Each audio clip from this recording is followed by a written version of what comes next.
काशी, ये नाम सुनते ही घाटों और गलियों की एक तस्वीर मन में बन जाती है। लेकिन इन्हीं गलियों में इतिहास के न जाने कितने राज दफन हैं। आज हम एक ऐसे ही भूले बिसरे अध्याय को खोलने जा रहे हैं जो हमें 1664 में ज्ञानवापी में हुए एक महासंग्राम की कहानी सुनाता है। ये पूरी पड़ताल एक खास स्रोत पर आधारित है। तो आइए देखते हैं कि वो स्रोत हमें क्या बताता है। अब देखिए, इस स्रोत की शुरुआत ही एक बहुत बड़े दावे से होती है। दावा ये कि ये वो कहानी है जिसे सदियों से दबाया गया है। तो क्या ये सच है?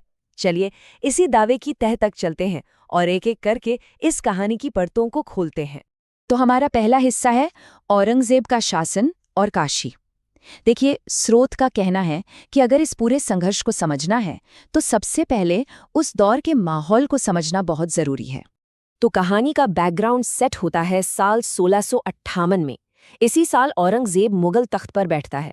अब स्रोत के हिसाब से इसके बाद ही काशी में शाही नीतियों का दखल मतलब इंटरफेरेंस धीरे धीरे बढ़ने लगता है। और फिर साल आता है 1664, जब तक ये तनाव एक बड़े खुले टकराव में बदल जाता है। तो सवाल ये है कि ये तनाव आखिर पैदा क्यों हुआ?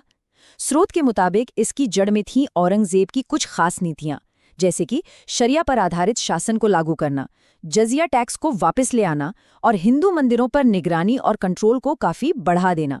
इन सब चीजों ने मिलकर काशी में एक बहुत ही विस्फोटक माहौल तैयार कर दिया था। और इसी गर्म माहौल में एंट्री होती है कहानी के मुख्य किरदारों की, नागा साधुओं की। स्रोत उन्हें सिर्फ साधु नहीं बल्कि योद्धा सन्यासी बताता है। और उनका मानना था कि ये जो शाही नीतियां हैं ये उनकी धार्मिक आज़ादी पर एक सीधा हमला है। बस यहीं से टकराव की असली जमी तैयार होने लगती है। तो अब आते हैं दूसरे हिस्से पर, पहली मुठभेड़ यानी संघर्ष की चिंगारी।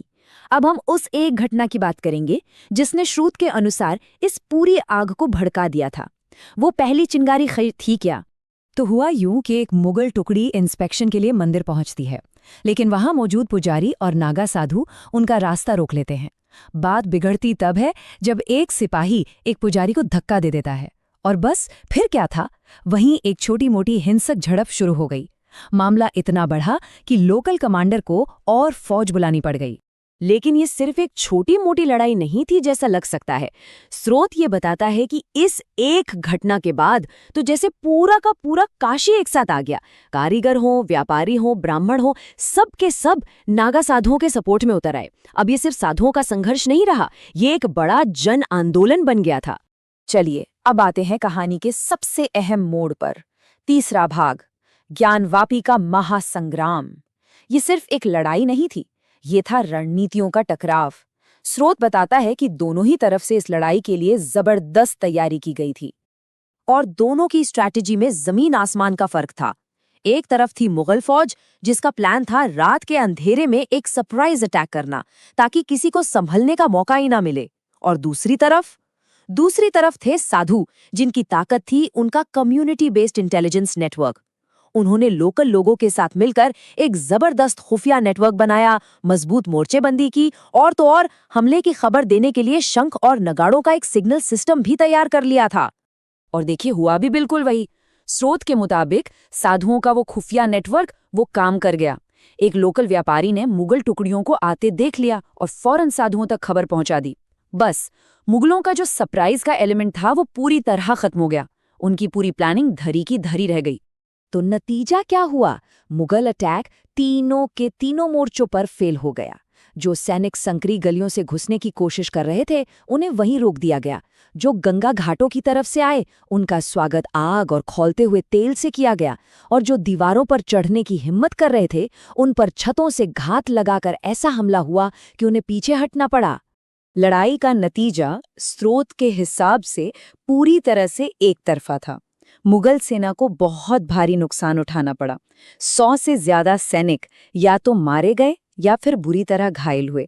और दूसरी तरफ नागा साधुओं में से 4 वीर गति को प्राप्त हुए और 10 घायल हुए।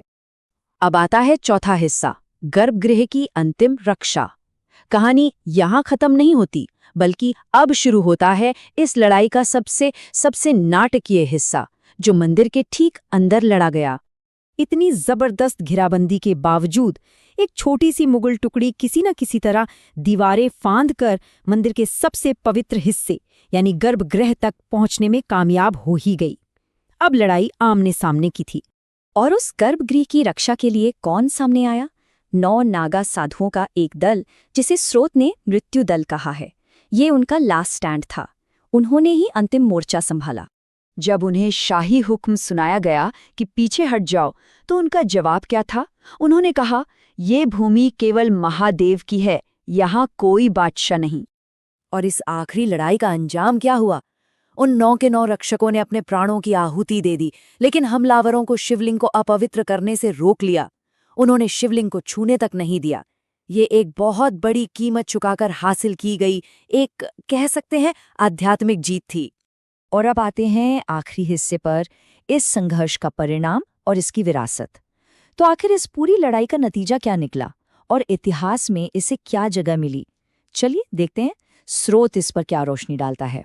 तो जाहिर है, इस हार के बाद मुगल कमांडर को अपनी सेना के साथ पीछे हटना पड़ा। स्रोत ये भी कहता है कि इस एक घटना ने औरंगजेब को अपनी स्ट्रैटेजी बदलने पर मजबूर कर दिया। अब उसने काशी पर डायरेक्ट अटैक करने का रास्ता छोड़ा और प्रशासनिक तरीकों से, मतलब धीरे धीरे, अपना शिकंजा कसना शुरू कर दिया। यहाँ स्रोत एक और बहुत दिलचस्प बात सामने रखता है। वो कहता है कि उस दौर के फारसी दस्तावेजों में बनारस के लिए एक खास टर्म इस्तेमाल होता था, दार उल हर्ब फी बनारस। इसका मतलब जानते हैं क्या है? बनारस में युद्ध का क्षेत्र, मतलब एक ऐसा इलाका जहां साम्राज्य के हुक्म का पालन नहीं होता था, जहां शाही हुक्म नहीं चलता था। तो अब सबसे बड़ा सवाल, इस घटना का रिकॉर्ड कहाँ मिलता है? देखिए, स्रोत के हिसाब से मासीर आलमगिरी जैसे ऑफिशियल मुगल दस्तावेजों में इसका कोई जिक्र नहीं है, लेकिन महानिर्वाणी अखाड़े की जो मौखिक परंपरा है, जो कहानियां हैं, उनमें इसे ज्ञानवापी संग्राम के नाम से जाना जाता है। और सिर्फ इतना ही नहीं, विलियम पिंच जैसे मॉडर्न हिस्टोरियंस के काम में भी इसका जिक्र मिलता है। तो कुल मिलाकर ये स्रोत हमें एक बहुत बड़े सवाल के साथ छोड़ जाता है। आखिर ऐसा क्यों होता है कि इतिहास में कुछ कहानियां मेनस्ट्रीम बन जाती हैं और कुछ कहानियां कहीं खो जाती हैं या दबा दी जाती हैं? ये एक ऐसा सवाल है जो हमें सिर्फ इस कहानी के बारे में नहीं, बल्कि पूरे इतिहास को देखने और समझने के हमारे तरीके पर सोचने को मजबूर